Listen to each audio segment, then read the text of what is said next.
네, 이란에 대한 공격을 보류한 트럼프 대통령이 협상이 최종 단계에 있다면서도 추가 공격 가능성을 시사했습니다. 또 라이칭더 타이완 총통과 통화해 무기 수출을 논의하겠다며 중러 정상회담에 맞불을 놨습니다. 워싱턴 연결합니다. 홍상희 특파원, 트럼프 대통령이 이란과의 협상이 최종 단계에 있다고 말했다고요? 네, 이란과 관련해 최종 단계에 있다면서 어떻게 될지 보자고 말했습니다. 미국은 세계에서 가장 강력한 군대를 가지고 있다고 강조하면서 지금 남은 유일한 질문은 미군이 가서 마무리를 할지, 이란이 합의문에 서명할지라고 말했습니다. 그러면서 이번에는 이란을 더 강하게 타격할 수 있다고 경고했는데요. 트럼프 대통령의 발언 먼저 들어보시겠습니다. We hit them very hard. But we may have to hit them even harder, but maybe not. But we're not going to let Iran have a nuclear weapon and blow up the entire Middle East, Israel, the entire Middle East, and then come here for you. Not going to happen. 또 이란이 핵무기를 가질 수 없다며 아주 단순한 문제라고 거듭 밝혔습니다. 트럼프 대통령은 호르무즈 해협을 열어야 하기 때문에 이란에 한 번 기회를 줄 것이라면서도 서두르지 않는다고 말했습니다. 이어 모두 중간선거 때문에 이란 전쟁을 끝내는데 서두르는 것이라고 말하지만 자신은 그렇지 않다고 강조했습니다. 또 이란에 대한 공격 보류 결정에 대해 네타냐후 이스라엘 총리에게 어떤 얘기를 했느냐는 질문에는 자신이 원하는 것이라면 무엇이든 할 사람이라며 설득이 가능한 관계라는 점을 강조하기도 했습니다. 네, 이란은 미국의 새 종전안 이거를 검토하고 있다고 밝혔죠.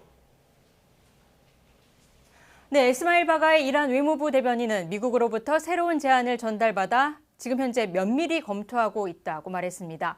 모신 나크비 파키스탄 내무장관을 통해서 미국의 새 종전안을 전달받았다는 건데요. 바가이 대변인은 종전을 위해 미국 측이 먼저 이란의 해외 자산 동결을 해제하고 해상 봉쇄를 중단해야 한다고 요구했습니다. 이란의 요구를 바탕으로 협상이 진행된다면 성공한 외교가 되겠지만 미국 측이 부당한 요구를 계속 고집한다면 성공하지는 못할 거라고 말했습니다. 앞서 아바스 아라그치 이란 외무장관도 협상할 준비도 싸울 준비도 돼 있다고 밝혔는데요. 들어보시겠습니다.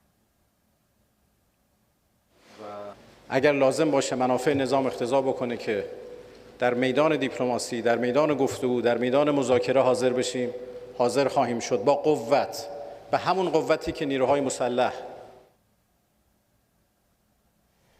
네, 중러 정상회담 직후 트럼프 대통령이 타이완 총통과 곧 통화하겠다 이런 얘기도 했네요. 네, 지난주 미중 정상회담에서 트럼프 대통령은 시진핑 중국 국가주석과 타이완에 대한 무기 판매 문제를 구체적으로 논의했다고 말해 파장이 컸죠. 미국의 타이완에 대한 무기 판매와 관련해서 이번에는 라이칭더 타이완 총통과 직접 통화할 계획이 있다고 말했습니다. 이 발언도 들어보시겠습니다. Well, I'll speak to him. I speak to everybody. We have that situation very well in hand. We'll work on that, the Taiwan problem. 언제 통화를 할 건지는 밝히지 않았는데 1979년 미중 수교 이후 미국 현직 대통령이 타이완 총통과 대화를 한 적은 없기 때문에 이번 발언도 파격적이라는 평가가 나오고 있습니다. 만약 통화가 이루어진다면 타이완 입장으로서는 중대한 외교적 진전이 되겠지만 타이완을 자국 영토로 여기는 중국을 자극할 가능성이 크기 때문입니다. 트럼프 대통령은 지난 2016년 대통령 당선인 신분으로 당시 타이완 총통과 통화를 했는데요.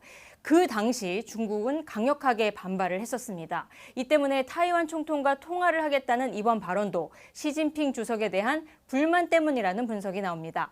시진핑 주석은 미중 정상회담 나흘 만에 푸틴 러시아 대통령을 초청해서 중국과 러시아가 미국 견제에 나섰다는 평가가 있었죠. 트럼프 대통령은 중러 정상회담에 대해서는 자신은 두 지도자와 잘 지낸다며 좋은 일이라고 본다고 말했습니다. 지금까지 워싱턴에서 전해드렸습니다.